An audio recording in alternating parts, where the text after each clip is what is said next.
The paper we share today is about supervised learning-based code localization. I'm Chuanyi from Nanjing University, China.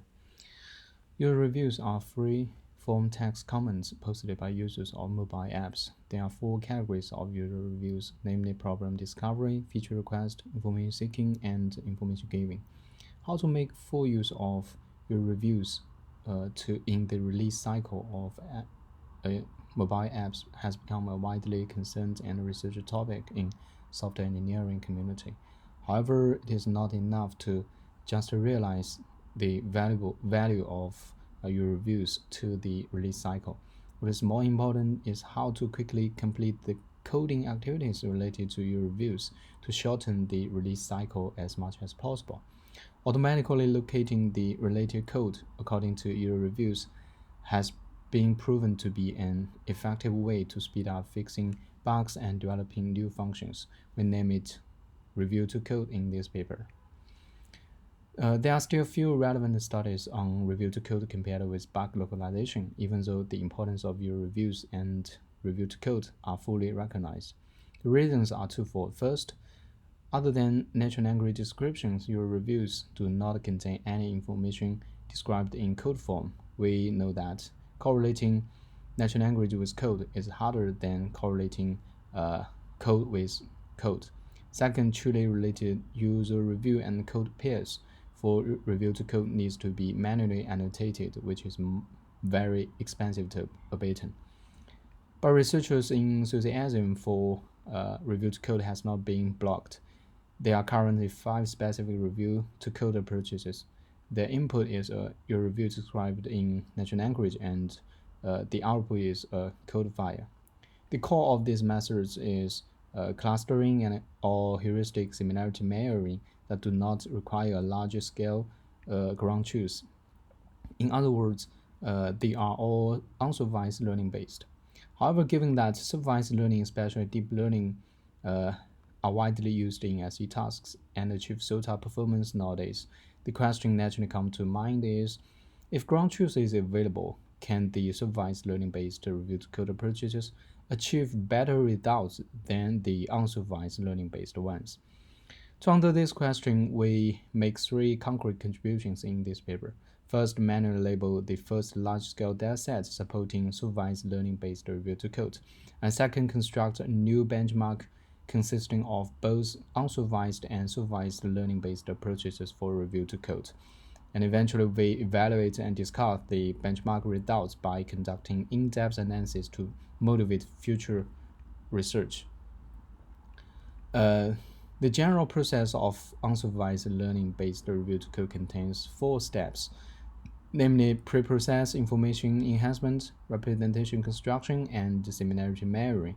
Due to the lack of large-scale, truly associated user review and code pairs, there are no supervised learning-based models dedicated to judging whether there is an association between a given user review and a code. But if there are enough ground truth pairs, a code retrieval method based on deep learning, such as CodeBot, Graph CodeBot, can be used to train a model to calculate the similarity between user reviews and code snippets. Eventually, we take where to change, reason, and all of the 4 supervised candidates as baselines in our benchmark. For dataset constructing, there are 3 steps, namely data collecting, preparation, and annotating. For collection, we firstly select 5 popular apps from 5 different categories.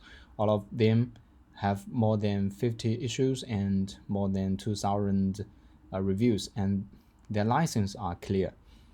Then we download your reviews from Google Play and their source code from GitHub. We also crawl the issues, pulls, and change the code related to each issue and pull. For annotating preparation, we first select 36 annotators from 54 applicants. Then let all annotators get to know each app by reading any available documents, including source code. Next, we filter out meaningless user review for each app. Last, we use BM25 algorithm to automatically link your review with their potentially related issues and pulls. so as to link your reviews to candidate code files and methods. To facilitate the annotating process, we develop a simple annotating tool. For each review, all related issues and pools are listed. Changed code files and methods related to each issue or pool are also highlighted. Annotators need to select methods that are truly related to each review. Before actual labeling, a training process is conducted through annotating several reviews for each app. The actual annotating work contains a first round labeling and a cross-checking procedure. Eventually, we made a statistical analysis of the labeled dataset as is shown in this table. Remarkably, your review and code file pair is automatically built according to the marked your review and the code method pair. Besides, we also can calculate the distribution of the number of reviews associated with different numbers of methods and files for each app. In the experiment, we split the entire dataset into a train, validation, and test set, and select proper hyperparameters of each baseline method. We adopted two commonly used metrics for evaluating, and they are top K-hits and MR. We are dedicated to answer 4 research questions through experiments. The first research question is, in our experimental setting, can supervised learning-based models beat unsupervised learning-based methods of Review2Code? We tested performance of different models on each app according to the train on single, that is TOS schema, which that the model is trained on each app's training set respectively and tested on its test set. Here's the result. We find that supervised model graphical boat performs best on all apps, and the performance is followed by the code boat. This proves that supervised learning-based models can beat the unsupervised learning-based method. And the ultimate conclusion is it is meaningful to light up the supervised learning for user review-based code localization. A second research question is that the performance of supervised learning-based models on different mobile apps influenced by the corresponding data scale and how. We ranked the results of models on different apps to verify whether the performance is related to the corresponding order of data scale. Here are the results. We find that MR value of each model increases along with the rise of the ratio of the number of UR and method pairs and the number of concrete code methods and files. There are two potential reasons for this observation. First, the larger the number of UR and method pairs, the more sufficient the model is trained, so the performance is better. And the second is smaller number of methods or files, a greater probability that the model will find the correct method or file, which means the problem is much easier. But there is an outlier that codeboot on Anki has a better file level MLR than that it achieves on K9 Mail. The ultimate reason may be codeboot incorrectly predicts many methods which are just right in the files containing the correct methods. The third research question is, can supervised learning-based Review2Code models transfer knowledge across different apps? To answer this question, we adopt another two training schemes for the experiments. The first is train on all, which means the model is trained on all training data of all the 5 apps and tested separately on each app's test set. And second is train on part, which means that the model is trained on 4 apps and tested on the other one. The results show that the TOS scheme performs better than the TOA scheme, and both of them are much better than the TOP scheme. The performance of supervised review-to-code models mainly relies on the training data within specific and relevant data domain knowledge, which means it's difficult for them to transfer knowledge across different apps.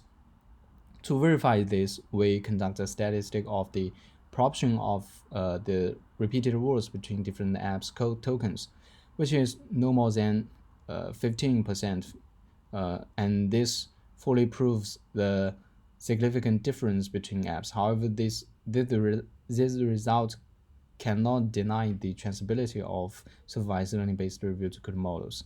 We are looking forward to expanding the review-to-code dataset to further study these models' transferability. Last research question is to answer would utilizing comments in source code improve the performance of supervised learning-based review-to-code models. We use the graph codebot and codebot to conduct experiments, and we find that code comments have a certain impact on the performance of both models. However, whether it has a positive or negative influence is rather mixed. To try to interpret this, we further calculate the average overlap of words between user review and comments in code of each user review and method pair for these two apps. But there is no big difference between Anki and Turmux. We leave this as a change for future work. To conclude, we light up supervised learning-based methods for review-to-code by constructing a novel dataset and a benchmark, and find that it is meaningful to introduce supervised learning approaches to serve the review-to-code problem. As a future work, we would like to enrich the dataset and dedicate it on proposing better review-to-code approach. Thank you for your attention.